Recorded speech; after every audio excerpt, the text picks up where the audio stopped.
Достар, біздерге упаковкалы жасау үшін мынандай пленкалар керек болады. Міне, ақ встречный пакет, қара встречный пакет керек болады упаковкаға. Енді тағы да біздерге керек болатыны мынандай листтер керек болады, достар.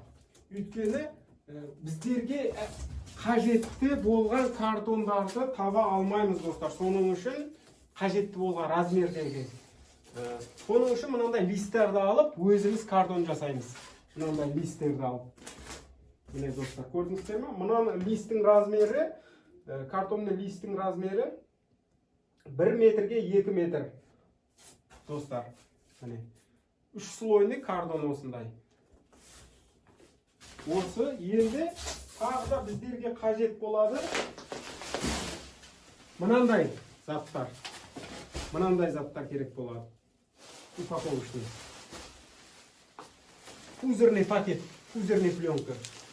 Одан кейін мынандай пакеттарды, достар, мынандай пакеттарды, упаковка жасайтын мынандай упаковочный пакеттарды ненің өзі береді? Курьерный компанияның өзі, достар, міне.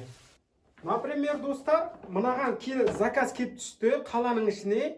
Енді осыны біздер қаланың ішінде болса, тек өзіміздің городтың ішіндегі доставкаларға мынандай упаковка жасап жіберсек болады. Қараңыздар, міне. Мынаны прямой мынау Каспий Кезеттің өзінің берген, логический компаниялар берген упаковканың қағазы, пленкасы. Міне. Саламыз. Ешқандай стрейч пакет керек емес бұл жерге. Міне. Осыны прямо жабыстырып, міне, жіберуімізге болады, міне. Осындай пакетпен әдемі болып тұрады, достар. Көрдіңіздер ме? Міне.